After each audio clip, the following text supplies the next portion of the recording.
Bismillahirrahmanirrahim. Welcome back. We are about to start the further details of our topic, which is related to self-awareness, self-control, empathy, motivation, social skill, and which all combine together known as emotional intelligence. अगर आपके पास कोई question और comment है, कोई discussion है, तो please you can turn on your microphone and ask. Anyone, any question or comment so far?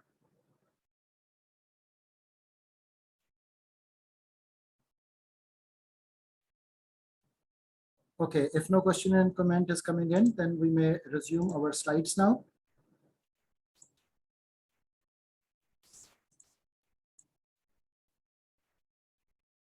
The next article which we have to talk about is titled as Get Motivated. And in this particular article, the author says that emotional intelligence is basically working in a loop. And the loop is starting as if the emotional intelligence can be developed, but the central issue isn't a lack of ability to change, it's the lack of motivation to change.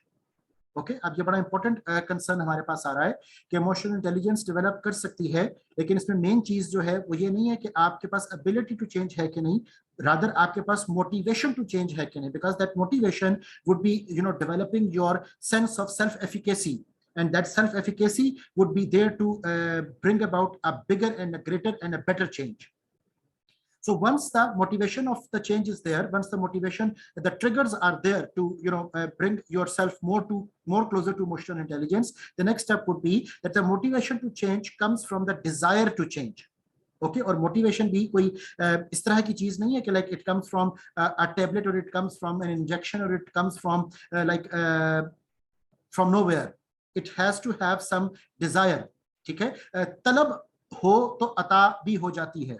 ठीक है, तलब के बगैर भी अता यकीनन हो सकती है, लेकिन एक बीइंग अ ह्यूमन हमारे पास जो मेन चीज मौजूद है, that is to ask for, that is to have the desire to develop, desire to change, desire to incorporate the things, the realities, the perspectives which are actually required. Okay, so motivation to change comes from the desire to change. और जब तक वो desire नहीं होगी तो अक्सर औकात वो motivation भी वैसे मौजूद नहीं होती. अब desire कैसे आएगी? वो कहता है कि desire to change comes from positive thinking. Okay, when you think positive, when you think constructive, when you appreciate constructive criticism, when you look at the things optimistically, ठीक है, तो उस तमाम पॉजिटिव थिंकिंग से, पॉजिटिव थॉट से, optimism से आपके अंदर डिजायर वो ट्रिगर हो सकती है.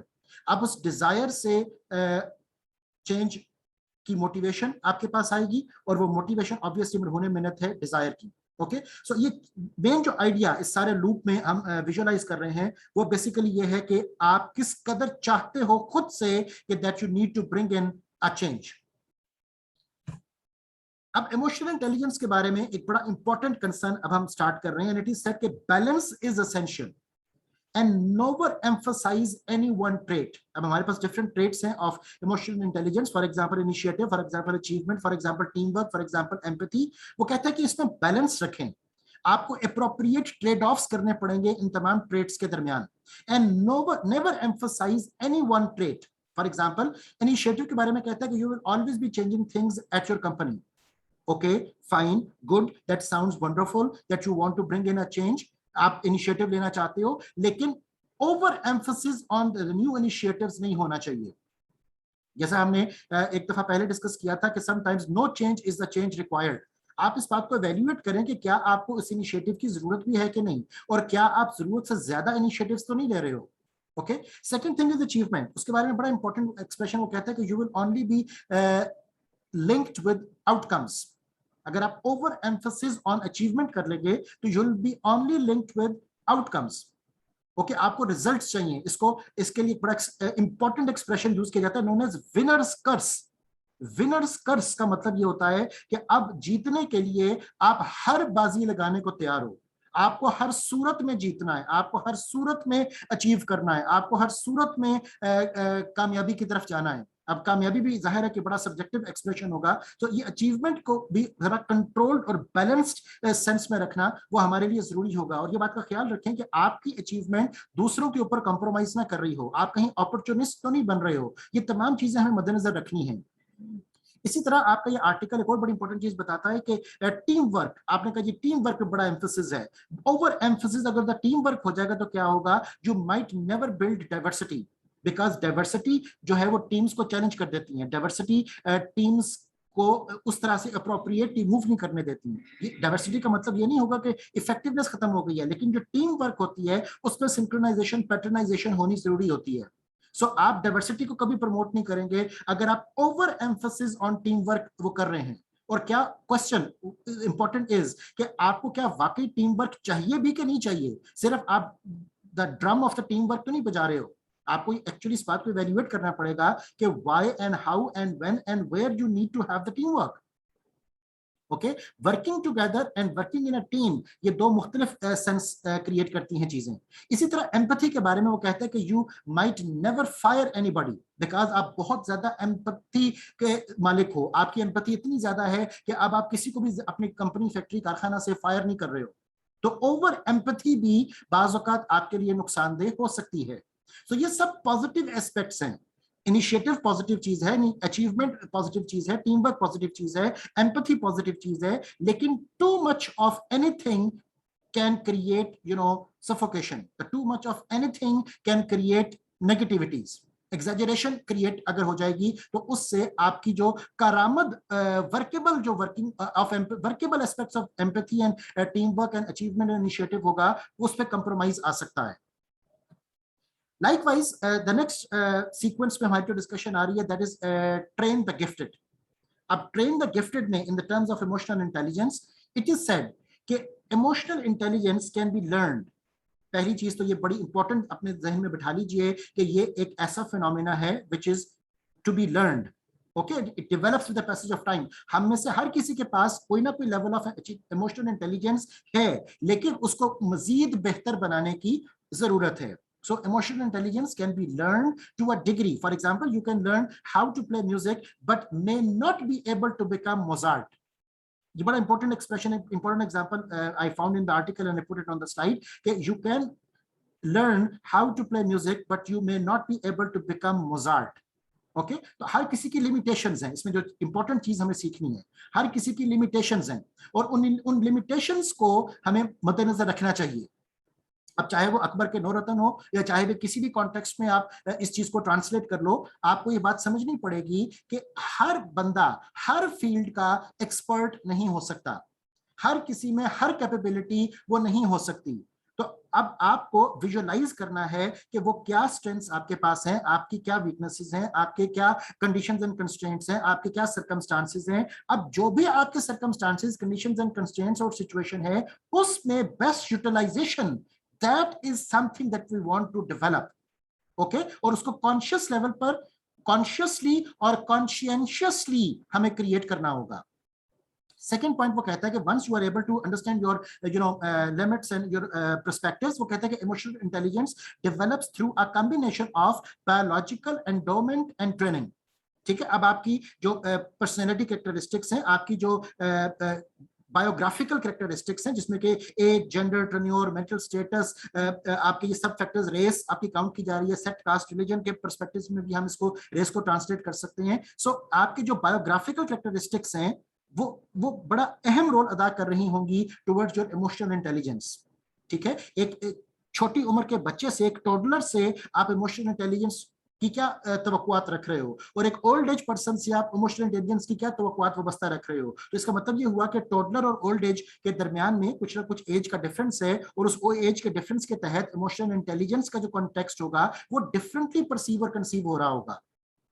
So biographical, biological endowments and biographical characteristics, इनको मद्देनजर रखना, और फिर किसने कितनी ट्रेनिंग हासिल की उन चीजों को एस्टैब्लिश करने के लिए, डेवलप करने के लिए, कौन कितना कॉन्शियस था, कौन कितना कॉन्शियसली ऑपरेट कर रहा था, ये चीजें बड़ी अहम है हमारे लिए जाननी। इसके बाद अगला स्टेप हमारे पास आता है इमोशनल इंटेलिजेंस से रिलेटेड, कि we can not force anyone to become emotionally intelligent. Now this is another very important factor. ये कोई जबरदस्ती की खेल नहीं है, कि आप किसी को पकड़ के जबरदस्ती झंझोड़ के उसे कहेंगे जब तुम इमोशनली इंटेलिजेंट होने लगे हो, ऐसा नहीं हुआ करता। उसमें विल का होना, उसमें डिजायर का होना, उसमें आपकी मोटिवेशन का होना, ये सब चीजें जरूरी हैं। और इन चीजों के अदम मौजूदगी में आप किसी को जबरदस्ती से कुछ घोलकर नहीं पिला सकते कि जिससे वो इमोशनली इंटेलिजेंट वो हो जाएगा। ठीक है, इसके कोई एज सच बादाम नहीं है कि जिसके खाने से आपकी इंटेलिजेंस लेवल जो है वो शूट अप कर जाएगी। So we cannot force anyone to become emotionally intelligent. It has to be something कि जो first of all it is coming from your inner trigger. ठीक है, ऑब्वियसली हम लोगों को गाइड जरूर कर सकते हैं, हम उनको बता जरूर सकते हैं, समझा जरूर सकते हैं, लेकिन हम उनको उस पर्सपेक्टिव में बगैर उनकी विल के वो शायद इस्टेब्लिश या डेवलप ना कर पाए। इसी तरह वो कहते हैं कि एक्ट लाइक एथलेटिक कोचेस। अब ये बड़ा अहम एक्सप्रेशन है, बड़ा मुझे बहुत इंटरेस्टिंग लगा ये एक्सप्रेशन। वो कहते हैं कि एक्ट लाइक एथलेटिक कोचेस। अब एथलेटिक्स के जो कोचेस हैं वो क्या करते हैं, they don't just work with anyone who wants to play a sport. Okay, बहुत से लोग उनको अप्रोच करते हैं, बहुत से लोग उनके साथ काम करना चाहते हैं, उनकी ट्रेनिंग हासिल करना चाहते हैं, लेकिन इसका ये मतलब नहीं होगा कि हर शख्स, हर टॉम एंड हैरी को वो कोच जो है वो सिखाना शुरू कर देगा। The coach is very selective. वो कोच परखता है उन फैक्टर्स को, उन कैरेक्टरिस्टिक्स को, उन मोटिवेशंस को जो एक शख्स में मौजूद हैं। कोच की एक अपनी विजन होती है, जिस विजन से वो उस एथलीट को एनालाइज करता है और समझ पाता है कि हाँ इसमें वो स्पार्क है, जिस स्पार्क से ये वर्ल्ड चैंपियन वो बन सकता है। So everybody can not become world champion, ये चीज बड़ी अहम हमें सोचनी और समझनी होगी। ओके, सो ये तमाम फैक्टर्स आहिस्ता आहिस्ता हमें टेक्निकलिटीज ऑफ इमोशनल इंटेलिजेंस की तरफ लेकर जा रहे हैं कि emotional intelligence can be learn, one can develop him और हरसेल्फ, लेकिन उसके लिए मोटिवेशन का होना, विल का होना और कॉन्शियसली और कॉन्शियसली ऑपरेट करना वो जरूरी है। इसके बाद आपका ऑथर वो इमोशनल इंटेलिजेंस के पर्सपेक्टिव में बात करता है कि अब ऑर्गेनाइजेशंस के अंदर जब हम इमोशनल इंटेलिजेंट पर्सन की बात करेंगे तो ऑब्वियसली जो टिपिकल एक्सप्रेशन हमारे पास आता है एचआरएम के कॉन्टेक्स्ट में कि put the right person in the right job at the right time. Okay, और राइट पर्सन की अगर हम बात करें, क्योंकि इमोशनल इंटेलिजेंस इस वक्त हमारा टॉपिक ऑफ डिस्कशन है, तो राइट पर्सन को इवैल्यूएट करने के लिए we need to focus upon KSAOs, knowledge, skill ability and other personality traits. And obviously knowledge से मुराद हमारे पास क्या होता है, experience, exposure and education. Skill से मुराद हमारे पास क्या चीजें हैं कि हमारे पास कुछ ट्रांसफरेबल स्किल्स हैं, कुछ नॉन ट्रांसफरेबल स्किल्स हैं। तो ऑब्वियसली जो नॉन ट्रांसफरेबल पर्सपेक्टिव्स हैं वो हमारे पास इनहेरेंटली वो होने चाहिए।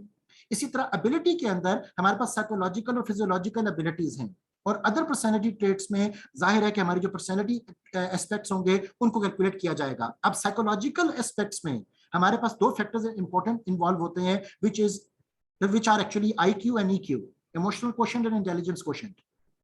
ओके, अब इस इमोशनल क्वोशेंट को इंक्रीज करने के लिए हमें ऑब्वियसली ट्रेनिंग एंड डेवलपमेंट की वो जरूरत है। हमें लोगों को जज करना पड़ेगा, लोगों के इमोशनल इंटेलिजेंस लेवल को जांचना, मापना पड़ेगा, और उनके इमोशनल इंटेलिजेंस को क्वालिफाइड तौर पर डिफाइन करना पड़ेगा, क्वालिफाइड कॉन्टेक्स्ट में डिफाइन करना पड़ेगा कि क्या इस पर्टिकुलर TDR को परफॉर्म करने के लिए उनके पास वो पर्टिकुलर इमोशनल इंटेलिजेंस का फैक्टर मौजूद है कि नहीं। Because everyone cannot become customer relationship manager। ठीक है, जहां पर कस्टमर रिलेशनशिप मैनेजर को मैं स्पेसिफिकली हाईलाइट इसलिए कर रहा हूं कि जहां पर कस्टमर फ्लो ज्यादा है, हर रोज बेशुमार कस्टमर के साथ आपको रब्ता करना होगा, तो हर कोई अच्छा कस्टमर रिलेशनशिप मैनेजर नहीं बन सकता। बिकॉज हर किसी में वो कॉन्टेक्स्ट ऑफ कम्युनिकेशन नहीं है, वो कॉन्टेक्स्ट ऑफ मोटिवेशन नहीं है, वो context of developing social skill नहीं है कि जिससे कि वो हर तरह के क्लाइंट के साथ कंफर्टेबली ऑपरेट वो कर सके, जिसमें कि कैपेबिलिटी हो इमोशनल लेबर को करने की। Some people are extrovert, some people are introvert। तो अब जॉब नेचर के मुताबिक ऑब्वियसली हमें KSAOs को डिफाइन करना पड़ेगा, और फिर उन KSAOs के हवाले से हमें TNA करना पड़ेगा, ट्रेनिंग नीड असेसमेंट को देखना पड़ेगा कि उन KSAOs में अगर हमारे पास हायरिंग के दौरान या आफ्टर द हायरिंग वो कोई कमी है तो उसको हम थ्रू ट्रेनिंग कैसे ओवरकम कर सकते हैं, हम उस शख्स को कैसे डेवलप कर सकते हैं कि वो बेहतर अपनी कैपेबिलिटीज को डेमोन्स्ट्रेट कर सके ऑर्गेनाइजेशन के लिए। सो उन तमाम डेमोन्स्ट्रेशन से ऑब्वियसली उसकी एम्प्लॉयबिलिटी, उसकी प्रमोटेबिलिटी, उसकी मार्केटेबिलिटी, ये सब चीजें उसकी स्टैब्लिश करती हैं, उसकी डेवलप करती हैं। Okay, so emotional intelligence again psychological perspective, psychological abilities में हमारे पास एक major factor है which is to be counted, which is to be measured, कि जिसके बाद हम इस बात का इजहार करेंगे कि यह शख्स क्या इस पर्टिकुलर जॉब को परफॉर्म करने के लिए इमोशनली इंटेलिजेंट है या नहीं। अभी हम उसकी कुछ एक्सरसाइजेस करेंगे जिसमें हम मेजर करेंगे क्वांटिटेटिवली कि इमोशनल इंटेलिजेंस को हम कैलकुलेट कैसे करते हैं। इसके बाद एक बड़ा इंपॉर्टेंट पर्सपेक्टिव इमोशनल इंटेलिजेंस को बढ़ाने का, and that is seek Frank feedback. Okay, जिस तरह दोस्त दोस्त से बात करता है ना, बिल्कुल उसी तरह सीक फ्रैंक फीडबैक। ठीक है, आपको रियलिटी का पता होना चाहिए, व्हाट पीपल आर थिंकिंग। ये ना हो कि आप अपनी पोजीशन के नाते वो इंफॉर्मेशन हासिल कर रहे हो जो इंफॉर्मेशन एक्चुअली ट्रू नहीं है। हो सकता है कि आपके जाहो जलाल की वजह से लोग आपसे राब्ता नहीं कर रहे, हो सकता है आपकी नाराजगी की वजह से लोग आपसे बात नहीं कर रहे, हो सकता है कि आपके खौफ से लोग आपसे बात नहीं कर रहे। ओके, सो बेशुमार ऐसे फैक्टर्स हो सकते हैं कि जिसकी वजह से the people are not giving you the frank feedback. और अगर आपके पास लाइफ में अपने 360 डिग्री के अंदर फ्रैंक फीडबैक अवेलेबल नहीं है, आपके स्टेक होल्डर्स, आपके 4-वे विन्स, आपका प्रोफेशनल लाइफ के लोग, आपके पर्सनल लाइफ के लोग, आपके कम्युनिटी के लोग अगर आपको फ्रैंकली नहीं बता पाते हैं, तो यकीन मानिए कि आप इमोशनली इंटेलिजेंट नहीं हो, क्योंकि वो फ्रैंकनेस आपको एक्चुअली ये बता पाएगी कि असल में आपका कम्युनिकेशन, असल में आपकी कैपेबिलिटीज, असल में आपकी डेफिशिएंसीज वो क्या है और क्या नहीं है। फ्रैंक का मुराद, एक और बात इसमें बड़ी अहम याद रखिएगा कि फ्रैंक के एक्सप्रेशन में हम रिस्पेक्ट को कंप्रोमाइज वो नहीं कर रहे हैं। Okay, so these are the few sensitive things that we need to focus upon. Now let's see what author is talking about in this context. वो कहते हैं कि emotional intelligence is about relationships and networking. बड़ा खूबसूरत sentence है ये वाला कि emotional intelligence is about relationships and networking. और उस रिलेशनशिप्स में आप कितने ट्रुथफुल हो और लोग आपसे कितने ट्रुथफुल हैं, बिकॉज वो जो ट्रुथफुलनेस है actually that would be one of the measures to tell you that either you are emotional intelligent और नॉट। सेकेंडली वो कहता है कि इमोशनल इंटेलिजेंस कंपिटेंसीज जो हमारे पास अवेलेबल हैं अकॉर्डिंग टू दिस ऑथर, वो कहता है कि they include self awareness, that includes connected with others, that includes tolerance। अब किस कदर खूबसूरत ये वाला एक्सप्रेशन है, टॉलरेंस। ठीक है, इसी तरह feedback, empathy and tough decisions. Now this tough decisions is another factor कि जो डेनियल गोल्डमैन ने as such अपने एक्सप्रेशंस में कोट नहीं किया था। तो यहां पर अब हम ये टॉलरेंस, फीडबैक और टफ डिसीजन जैसे फैक्टर्स भी देख रहे हैं कि जो सोशल आपके पर्सपेक्टिव को एनहांस करने के लिए यूज हो रही है, जिसके तहत आपकी इमोशनल इंटेलिजेंस जो है वो काउंट हो रही है। ओके, और टॉलरेंस का जो फैक्टर है, अगेन मेरा इस वर्ड के ऊपर बार बार एम्फेसिस आ रहा है कि जो एम्पैथी के साथ साथ ये बड़ा इंपॉर्टेंट एस्पेक्ट है टॉलरेंस। ओके, सो सब्र और बर्दाश्त ये दो मुख्तलिफ चीजें हैं। I once heard a very interesting explanation the difference between सब्र एंड बर्दाश्त, एंड दैट वाज के जहां पर बर्दाश्त खत्म होती है वहां से सब्र शुरू होता है। ओके, तो अब आपका टॉलरेंस लेवल वो किस कदर है, आप में जज़ब की कैफियत वो किस कदर है, बिकॉज वो तमाम चीजें आपके इमोशनल इंटेलिजेंस का मेजर होंगी। ठीक है, अगेन हम 360 डिग्री पर्सपेक्टिव में अब चीजों को देख रहे हैं, एंड मैंने वही 4-वे विन्स का यहाँ पर रेफरेंस कोट किया कि इमोशनल इंटेलिजेंट होने के लिए we need to have a balance between the work, the home, the self and the community, and all the circles should be of the same size, as you might have done all this practice in the previous exercises. इसके बाद another article which I have picked for you is talking about engage your demons। बड़ा interesting topic है, engage your demons। engage your demons के बारे में the first expression I have picked from the article, it says that every leader must try to control his or her own passions before he or she can hope to command the passions of others। ठीक है, जो अपने आप को नहीं सुधार सका, जो अपने आप को नहीं मना सका, जो अपने आप को नहीं डेवलप कर सका, जो अपने पैशन को, अपने जात को, अपने इमोशंस को कंट्रोल नहीं कर सका, वो कैसे दूसरों के पैशन, दूसरों की जात को और दूसरों के पर्सपेक्टिव्स को कंट्रोल करने की बात करेगा। Okay, so every leader must try to control his own passions about anything, okay, before he or she can hope to command the passions of others।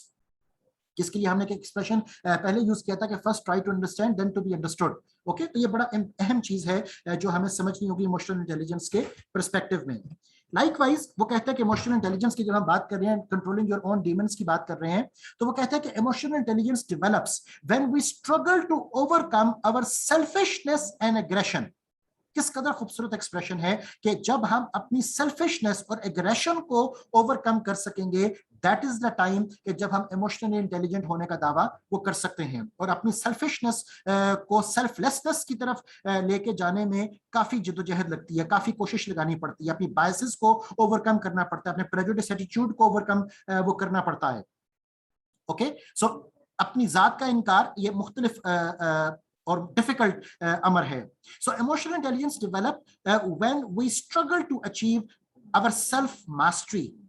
Okay, अब ये सेल्फ मास्टरी का जो expression है ये हमने गुज़िश्ता लेक्चर्स के दौरान वो सुना था सिस्टम्स इंटेलिजेंस के अंदर, कि सिस्टम्स इंटेलिजेंस में जहां पर शेयर्ड विजन हमने डिस्कस की थी, उसी तरह वहां पर एक्सप्रेशन था पर्सनल मास्टरी, सेल्फ मास्टरी। तो आपको emotional intelligence develops when we struggle to achieve our self mastery, when you are able to actualize yourself, when you are able to become what you are capable of becoming, that is the time when you come up with emotional intelligence। ठीक है, तो जब आप maximise कर सको अपने potential की demonstration को, ठीक है, कि जब आप वो जिसको मैं मिराज का नाम देता हूं, अपने मन की मिराज हासिल वो कर पाओ, तो that would be the time कि जब आप इमोशनल इंटेलिजेंस होने की बात वो बेहतर तौर कर सकते हो। इसी तरह इमोशनल इंटेलिजेंस में वो कहता है कि emotional intelligence develops when we struggle to overcome our melancholia and display brave and warm continence. Okay, so अब आपको ब्रेव एंड वार्म कॉन्टिनेंस लेकर आने के लिए, डेमोन्स्ट्रेशन लेकर आने के लिए, और अपने गम और अलम को ओवरकम करने के लिए ऑब्वियसली इमोशनल इंटेलिजेंस की भी जरूरत है। और जब आप ये कर पाओगे तो आप उससे ज्यादा इमोशनली इंटेलिजेंट वो हो सकोगे। सो अब आपके साथ, एक इंसान के साथ, एक शख्स के साथ बहुत से एस्पेक्ट्स ऑब्वियसली रिलेटेड है, उसकी लाइफ के अंदर बहुत सी डेफिशिएंसीज अपने तर्ज की वो हो सकती हैं। हर शख्स के ऊपर उसकी इस्तात के मुताबिक ही बोझ वो ऑब्वियसली डाला गया है। सो अब जो भी बोझ उसके ऊपर है, वो जो भी उसकी जिंदगी के डेफिशिएंसीज हैं, जो भी उसके जिंदगी के अप्स एंड डाउन्स हैं, जो भी उसके कंडीशंस एंड कंस्ट्रेंट्स हैं, उनको ऑब्वियसली आप ही ने ओवरकम करना है। वो कहते हैं कि अगर कोई शक्ल निकलेगी तो इसी मुश्किल से निकलेगी, और उसी मुश्किल को हल करने के लिए, उस शक्ल को निकालने के लिए obviously it is your effort which you have to put in. Okay, और it is first of all you, if it is not you then there is nobody else to come and help you. Okay, तो उसमें जो आपका self concern है that is again emphasised.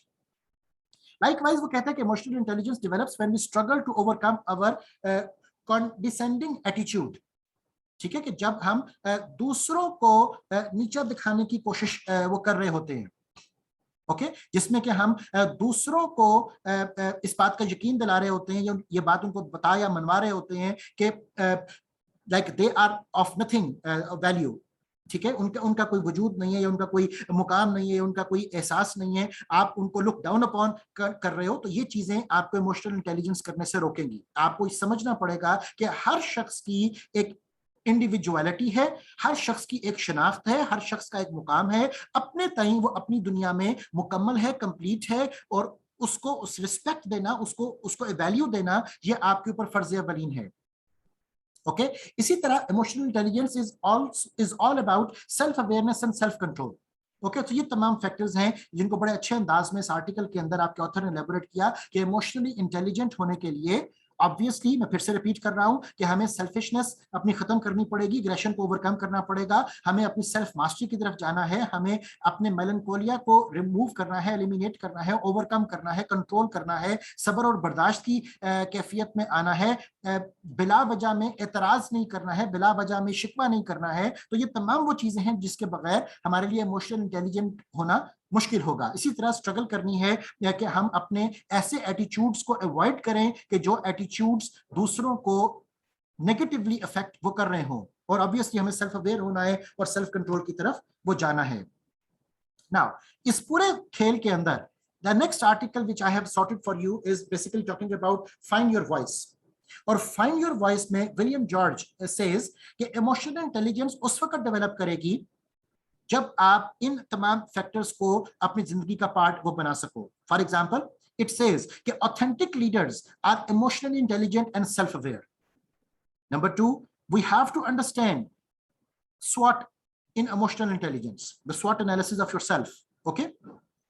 Number 3, no one is born a leader. We have to develop ourselves into one. कोई पैदाइशी तौर पर यह हक लेकर नहीं आया है। Obviously, हर शख्स अपनी एफर्ट पुट कर सकता है to become a total leader, to become emotionally intelligent. Okay. इसी तरह knowing your values and motivations is emotional intelligence.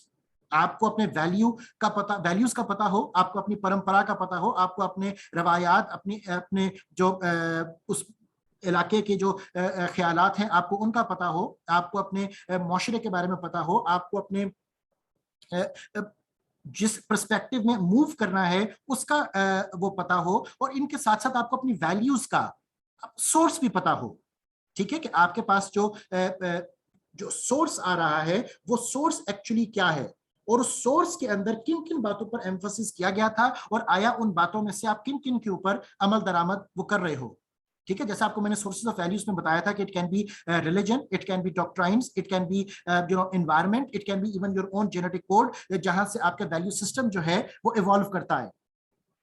Okay, so अब उस माशरे के क्या रवायात हैं, क्या खदोखाल हैं, क्या पर्सपेक्टिव्स हैं, क्या रोल्स एंड रूल्स हैं, इन तमाम को समझना हमारे लिए जरूरी है। इसी तरह वो कहते हैं कि overcoming your blind spots and widening your open window is emotional intelligence. अब ये blind spots and open window की डिस्कशन को हमने जोहारी विंडो के टॉपिक में वो कवर किया था, कि जिसमें कि हम अंडरस्टैंड कर पाते हैं कि what we know about our self, what others know about our self, what we don't know about our self, what others don't know about our selves, and likewise others, और अपने कंपैरिजन के अंदर हम अपनी जात के डिफरेंट खिड़कियों के अंदर झांक कर वो देखते हैं। अब हमें कोशिश क्या करनी है कि हम अपने ब्लाइंड स्पॉट्स को वो ओवरकम करें और अपनी ओपन विंडोज को ज्यादा से ज्यादा करें, सो दैट हम एक खुली किताब की मानिंद लोगों के लिए काबिल अंडरस्टैंड भी हो, और हम उनको अंडरस्टैंड करने की कोशिश भी एट द सेम टाइम वो कर रहे हों। तो अगर ये तमाम चीजें प्रीवेलेंट होंगी तो इस टॉपिक, इस आर्टिकल के मुताबिक आप इमोशनली इंटेलिजेंट वो बन रहे हो। अब इस पे दो चीजों को मैंने आगे फर्दर हाईलाइट किया आपके लिए कि इमोशनल इंटेलिजेंस के लिए नंबर 1, हमें सेल्फ अवेयरनेस तो चाहिए ही, हमें अपने मिरर रिफ्लेक्शन को तो देखना ही है और समझना भी है। उसी के साथ साथ हमें मेडिटेट भी करना है, और मेडिटेशन जैसा कि हमने माइंडफुलनेस एक्सरसाइजेस में देखा था कि मेडिटेशन के करने से आपकी जो माइंडफुलनेस है वो क्रिएट होती है।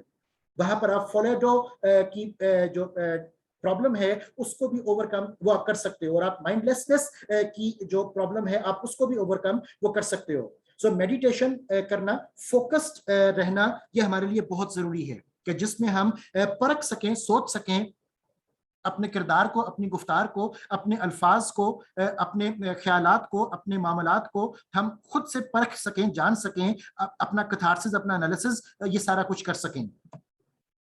Likewise, another interesting factor which is talking about emotional intelligence and its development is basically know the score.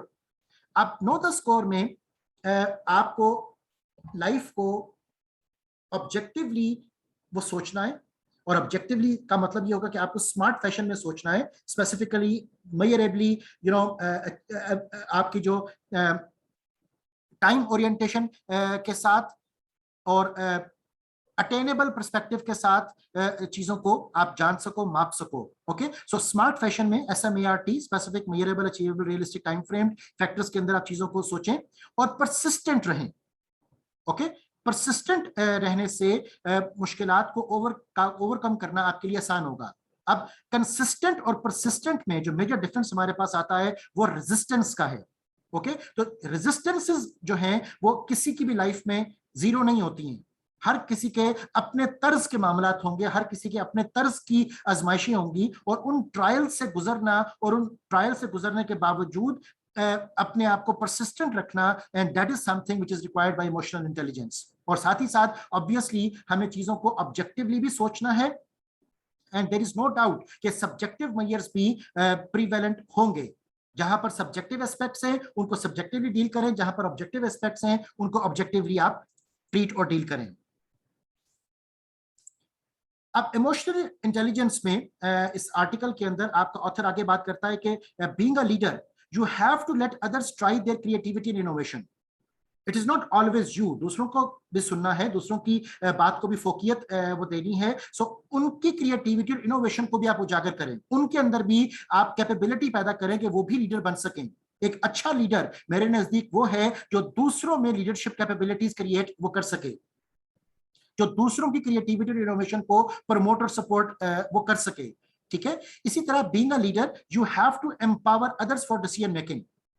Okay, ताकि उनके अंदर भी कैपेबिलिटी वो आ सके। आपको वहां पर गाइड करना है लोगों को, आपको मेंटोर करना है लोगों को, आपको ट्रेन करना है लोगों को, लेकिन लोगों के अंदर कैपेबिलिटीज को उजागर करना वो जरूरी है। एक अच्छा ऑर्गेनाइजेशनल डेवलपमेंट प्रैक्टिशनर वो होता है जो ऑर्गेनाइजेशंस के अंदर सेल्फ रिन्यूअल कैपेबिलिटी वो इनकॉर्पोरेट कर सके।